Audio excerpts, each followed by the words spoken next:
ये बनारसी टोपी है।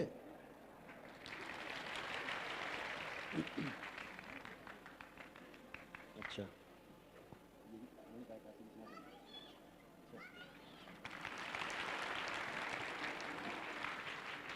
काशी विश्वनाथ धाम का प्रसाद है। अब डॉक्टर साहब हैं मनमोहन श्याम जी, जो एम्बुलेंस बाहर खड़ी है वो डॉक्टर साहब के निर्देशन में एक एक चीज़ चुन चुन के लगाई गई है।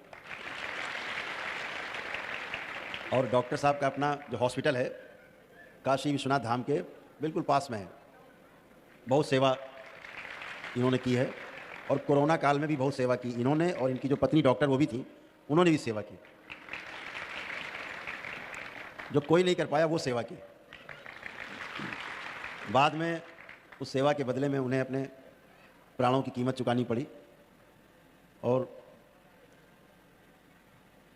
उनका शरीर शांत हो गया। हम सब लोग दिवंगत आत्मा के लिए बहुत प्रेमपूर्ण ढंग से प्रार्थना करते हैं कि वो जहाँ गई हैं वहाँ सुरक्षित रहें और आगे की यात्रा उनकी जारी रहे, क्योंकि मुक्ति पा चुकी हैं।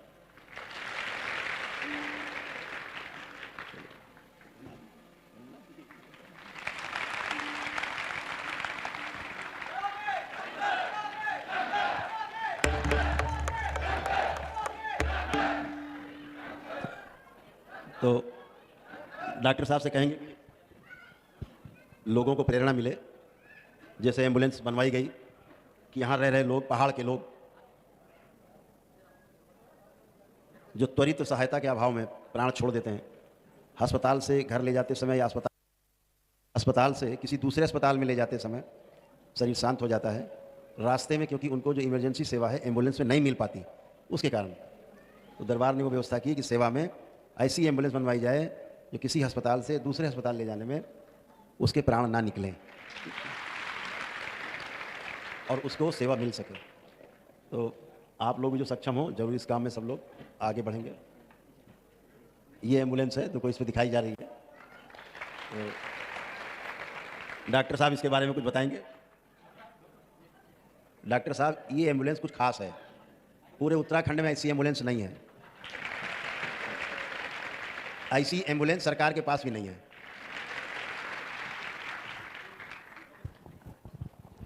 गुरुदेव जी के श्री चरणों में कोटि कोटि वंदन करते हुए, यह एम्बुलेंस गुरुदेव की पूरे दिशा निर्देशों के अनुसार, उनकी इच्छा के अनुसार बनाई गई है।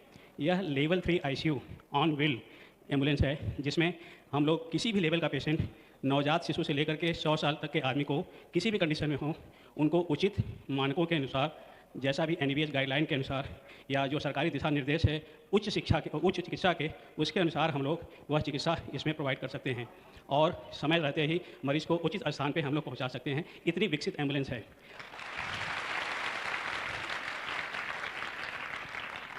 और अगर देखा जाए तो इसमें एक एक इक्विपमेंट इतने उच्च क्वालिटी के हैं कि जो हमारे ICU के अंदर जो सबसे उच्च सेक्शन होता है, सेंसिटिव सेक्शन होता है, उसमें लगाया जाता है। वो ICU के इक्विपमेंट्स हमारी एम्बुलेंस में गुरुदेव की कृपा से, उनकी इच्छा से लगी है। इन सब में सबसे अहम बात जो मैंने नोटिस की, मैं पिछले 25 सालों से प्रैक्टिस कर रहा हूँ, लगभग सब तरह के लोगों के साथ संपर्क हुआ है, लेकिन जितनी पीड़ा मैंने गुरुदेव को देखी, एक इंसान के लिए छोटी से छोटी बातों को कितनी गहराई से सोचते हैं, वह देख करके मैं तो इनका आजीवन के लिए भक्त हो गया। नहीं तो उत्तर प्रदेश सरकार के पास भी, किसी भी सरकार के पास इतने उच्च एम्बुलेंस लगाने का मतलब ख्याल भी नहीं जाता है। ऐसा नहीं कि लोग नहीं कर सकते, ख्याल ही नहीं जाता है कि लोग सोचते हैं कि अरे यार, जहाँ पर 50,000 में काम चल जा रहा है वहाँ पे हम 2 लाख की चीज़ें क्यों खरीदें। तो गुरुदेव ने कहा 2 लाख नहीं, तुम आप 5 लाख का सामान कर दो, लेकिन मरीज़ को उच्च चिकित्सा मिलनी चाहिए। यह सब सारी बातें हैं जो हमारे पूजनीय गुरुदेव को बाकी पूरे देश में सभी लोगों से एकदम अलग करती हैं, अनोखा बनाती हैं।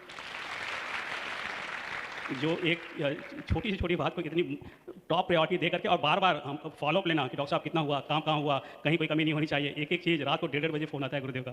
तो यह सब सारा महादेव के अलावा कोई नहीं कर सकता, और हमारे गुरुदेव साक्षात महादेव हैं। चलते महादेव।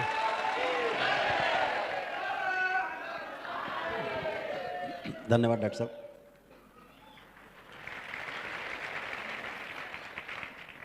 तो ये जो एम्बुलेंस है वो इस तरह की सेवाएं क्षेत्र में जानी चाहिए ताकि लोगों की जान बचाई जा सके।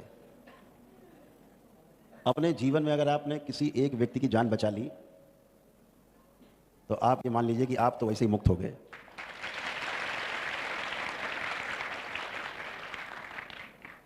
ये कर्जा चुकाना हुआ, किसी मरते हुए व्यक्ति को बचा लेना बहुत बड़े पुण्य का कार्य है। ये काया ऐसे नहीं मिलती है। कहा नहीं महापुरुषों ने, बड़े भाग मानस उतन पावा। तो बहुत अच्छे कर्म किए होंगे कभी कुछ कुछ जन्मों में, वो उन तमाम जन्मों के अच्छे कर्म कुछ कुछ इकट्ठे होकर के बहुत कुछ जब बन जाते हैं तो मनुष्य का जन्म मिलता है।